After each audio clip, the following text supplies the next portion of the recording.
Compare plant की जब हम बात करते हैं तो बच्चों प्लांट के अंदर ऑर्गन फॉर्मेशन बहुत ज़्यादा सिंपल होती है बनिस्बत एनिमल के, क्योंकि वो इतने ज़्यादा उनकी बॉडी कॉम्प्लेक्स नहीं होती। तो प्लांट की जब आप बात करते हो, ये एक शॉर्ट क्वेश्चन भी है, organ formation in plant. Plant में ऑर्गन कैसे होते हैं, प्लांट में जो ऑर्गन फॉर्मेशन है वो किस तरह की होती है। तो बच्चों जो प्लांट में ऑर्गन फॉर्मेशन होती है वो बहुत एक तो सिंपल होती है, ठीक है जी। उनके अंदर क्या होता है कि चंद जो है वो ऑर्गन मौजूद होते हैं जो कि अपना स्पेशलाइज्ड फंक्शन परफॉर्म कर रहे होते हैं। तो जैसे कि जो प्लांट के अंदर एक ऑर्गन मौजूद है स्टेम, ठीक है जी। स्टेम जो है वो क्या करता है, प्लांट बॉडी को सपोर्ट प्रोवाइड करता है। ना सिर्फ सपोर्ट प्रोवाइड करेगा बल्कि उसको जो है रेजिस्ट भी कर रहा होगा अगेंस्ट ग्रेविटी, ठीक है जी। ग्रेविटी से उसको जो है ना रेजिस्टेंस भी प्रोवाइड कर रहा होगा। सेकंड थिंग बचे, कंडक्शन में भी इन्वॉल्व होगा, ठीक है। कंडक्शन में कैसे इन्वॉल्व होगा कि जो वाटर की ट्रांसपोर्ट है, जड़ों से, रूट से जो वाटर जो है एब्जॉर्ब होके लीव्स तक आ रहा है, वो किसके जरिए आ रहा है, स्टेम के जरिए आ रहा है। तो बच्चों स्टेम के जो है वो दो काम हो गए, एक तो प्रोवाइड सपोर्ट को प्रोवाइड करना, सेकंड थिंग जो है वो in conduction of water and food वगैरह।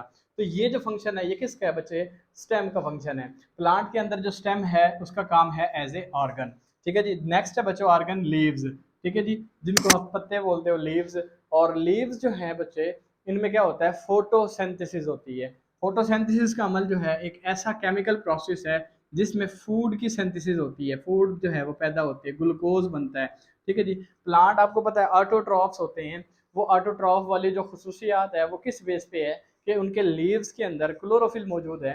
वो दिन की रोशनी में in the presence of sunlight वो जो है क्या करता है, लाइट को कैप्चर करके सोलर एनर्जी को कन्वर्ट करता है इनटू केमिकल एनर्जी।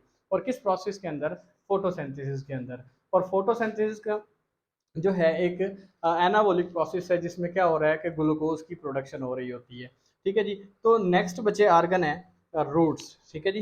प्लांट के अंदर जो रूट्स हैं, रूट्स का काम जो है बच्चे दो काम है।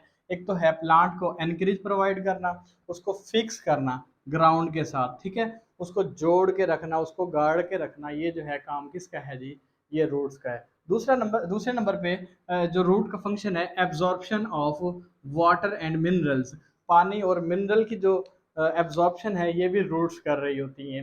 रूट्स के ऊपर छोटे छोटे बाल नुमा बारीक से रूट हेयर्स होती हैं जो कि ज़मीन के अंदर, सॉइल के अंदर जो वाटर और मिनरल्स मौजूद हैं, साल्ट मौजूद है, उसको एब्जॉर्ब करके प्लांट को प्रोवाइड कर रहे होते हैं। तो रूट का जो फंक्शन है बच्चों, एनकरेज एंड एब्जॉर्प्शन, ठीक है जी। तो लास्ट आर्गन है, और लास्ट आर्गन प्लांट का ये कौन सा आर्गन है बच्चे, ये है जी रिप्रोडक्टिव आर्गन, ठीक है जी। रिप्रोडक्टिव आर्गन, रिप्रोडक्टिव आर्गन को आप एसेंशियल आर्गन भी कह सकते हैं। क्यों एसेंशियल आर्गन क्यों कहते हैं, क्योंकि इट इन्वॉल्व इन रिप्रोडक्शन, ठीक है जी, ये रिप्रोडक्शन में इन्वॉल्व होता है, ठीक है जी। और जबकि स्टेम, लीव्स और roots they are non reproductive part of plant, they are non essential part of plant because they do not involve in reproduction.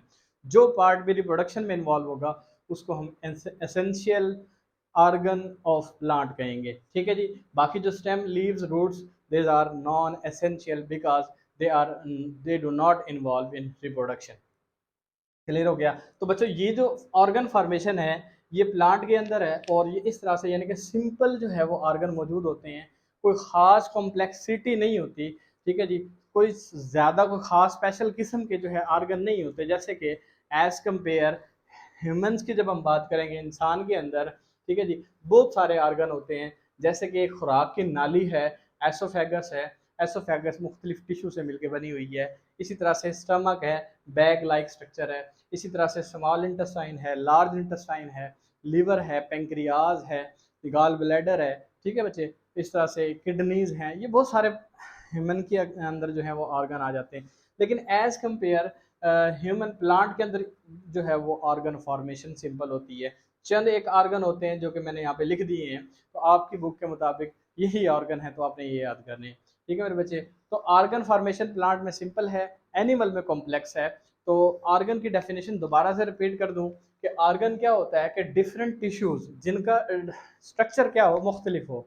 Different tissue क्यों कहा गया, क्योंकि उनमें जो स्ट्रक्चर आ रहा है वो मुख्तलिफ आ रहा है, लेकिन उनका जो फंक्शन होगा वो कुछ एक दूसरे से मिलता जुलता होगा, ठीक है जी। और वो जब असेंबल हो जाएंगे, मिल जाएंगे, इकट्ठे हो जाएंगे, तो वो क्या बना देंगे, आर्गन बना देंगे। उस आर्गन का जो है वो क्या होगा जी, स्पेशलाइज्ड स्पेसिफिक फंक्शन होगा। जैसे कि ह्यूमन में एग्जांपल स्टमक है, स्टमक दो तरह के टिश्यू पर मुश्तमिल होता है, एक मस्कुलर टिश्यू है, दूसरा है सेक्रेटरी एपिथेलियम। दोनों का जो स्ट्रक्चर है वो मुख्तलिफ है, लेकिन फंक्शन एक जैसा है। फंक्शन एक जैसा कैसे है कि जो मस्कुलर टिश्यू है उसने क्या करना है, कॉन्ट्रैक्ट करना है। जब स्टमक की वाल जब सिकुड़ेगी, सिकुड़ने से क्या होगा, फूड जो उसके अंदर मौजूद है वो टुकड़ों में तब्दील हो जाएगी, छोटे छोटे पीसेस में तब्दील हो जाएगी। और फूड का जो है छोटे छोटे पीस बनना, ये डाइजेशन से रिलेटेड है। तो इसी तरह से सेक्रेटरी एपिथेलियम का काम होता है सेक्रेशन का। सेक्रेशन से मुराद जो गैस्ट्रिक जूस मैदे में पैदा होता है, स्टमक के अंदर पैदा होता है, उसको पैदा करना, ये है सेक्रेटरी एपिथेलियम का काम।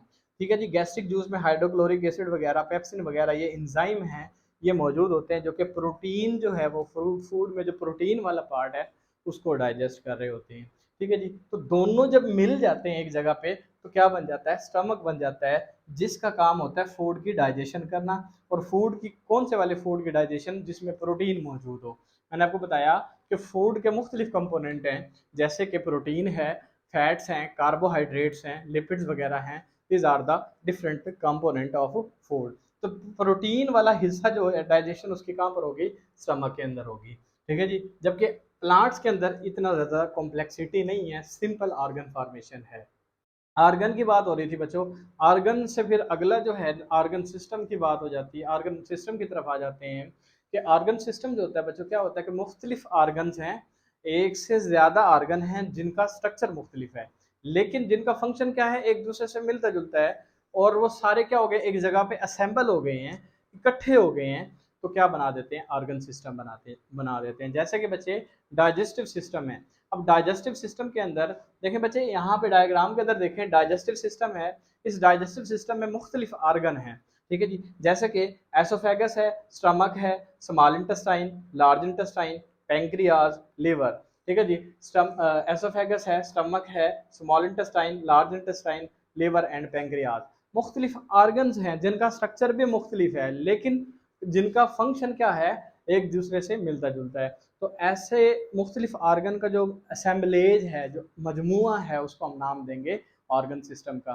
ह्यूमन के अंदर बहुत सारे ऑर्गन सिस्टम पाए जाते हैं जिनका काम जो है वो स्पेशलाइज्ड होता है। जैसे कि डाइजेस्टिव सिस्टम है, जिनका काम होता है फूड की डाइजेशन करना। इसी तरह से एक्सक्रीटरी सिस्टम होता है, जिनका फंक्शन होता है जो बॉडी का जो वेस्ट होता है, यूरिया वगैरह होता है, बॉडी से रिमूव करना। इसी तरह से सर्कुलेटरी सिस्टम होता है, जिसके मुख्तलिफ कंपोनेंट हैं, मुख्तलिफ आर्गन हैं, और वो जो है अपना काम जो है परफॉर्म कर रहे होते हैं। इसी तरह से रिप्रोडक्टिव सिस्टम है जो कि रिप्रोडक्शन का जिम्मेदार है। इस तरह से एनिमल्स के अंदर मुख्तलिफ आर्गन सिस्टम पाए जाते हैं, और मुख्तलिफ आर्गन सिस्टम जो है वो मुख्तलिफ आर्गन्स पर मुश्तमिल होते हैं, जो कि जिनका स्ट्रक्चर मुख्तलिफ होता है, लेकिन फंक्शन क्या होगा, एक दूसरे से मिलता जुलता होगा। तो इसकी डेफिनेशन क्या होगी कि डिफरेंट ऑर्गन्स, मुख्तलिफ आर्गन, एक से ज़्यादा जिनके स्ट्रक्चर हो, मुख्तलिफ तरह के आर्गन्स होंगे, जिनका फंक्शन क्या होगा, एक जैसा होगा। इस बात को मैं आपको समझा दूं कि एक जैसा फंक्शन कैसे होगा। एसोफेगस है, एसोफेगस का काम होगा बच्चों, जो खाना आप खाते हो उस खुराक को जो है स्टमक तक ले जाना, ये फूड पाइप का काम करेगी। फूड का ये पाइप है जो कि खुराक को स्टमक तक लेके जाएगा, यानी कि डाइजेशन से रिलेटेड है। सही है। स्टमक जो है, स्टमक का काम होता है प्रोटीन डाइजेशन। उसके बाद स्मॉल इंटेस्टाइन का भी काम होता है प्रोटीन और कार्बोहाइड्रेट एंड लिपिड की डाइजेशन। लार्ज इंटेस्टाइन का काम होता है वाटर की एब्जॉर्प्शन। ठीक है जी। तो पेंक्रियाज और लिवर भी जो है वो क्या कर रहे होते हैं, in the help of digestion of food. तो सबका काम क्या हो गया, एक दूसरे से मिलता जुलता हो गया, लेकिन स्ट्रक्चर सबकी क्या हो गई, डिफरेंट हो गई। तो ऐसे मुख्तलिफ आर्गन का जो मजमुआ होगा उसको आर्गन सिस्टम का नाम देंगे। ठीक है। तो आपकी बुक में जो एग्जाम्पल एक्सप्लेन की गई है आर्गन सिस्टम की, वो है जी डाइजेस्टिव सिस्टम। ठीक है जी। डाइजेस्टिव सिस्टम के अंदर ये डिफरेंट ऑर्गन्स मौजूद होते हैं, जिनका काम जो है वो एक जैसा होगा, बट स्ट्रक्चर जो है वो डिफरेंट होगी। लेकिन जब उनका असेंबलेज होगा, इकट्ठे होंगे वो एक जगह पे, तो क्या बना देंगे, ऑर्गन सिस्टम बना देंगे। तो बच्चों, ये जो है लेवल था आर्गन और ऑर्गन सिस्टम का, जिसमें हमने पढ़ा कि ऑर्गन क्या होता है, मुख्तलिफ उसके एग्जाम्पल्स क्या हैं, उनका काम कैसे जो है वो अपना काम कैसे परफॉर्म कर रहे हैं। फिर हमने ऑर्गन सिस्टम की बात की, ऑर्गन सिस्टम में उसकी डिफाइन देखी, डिफाइन के बाद उसमें एग्जांपल्स देखे, उनके फंक्शन देखे। तो इस तरह से ये हमारा जो है आज का क्वेश्चन कंप्लीट हो जाता है। ये जो क्वेश्चन है organ level and organ system level, ये जो है बच्चों लॉन्ग क्वेश्चन के लिए इम्पोर्टेंट क्वेश्चन है। इस चैप्टर का पहला लॉन्ग क्वेश्चन ही ऑर्गन सिस्टम बनता है।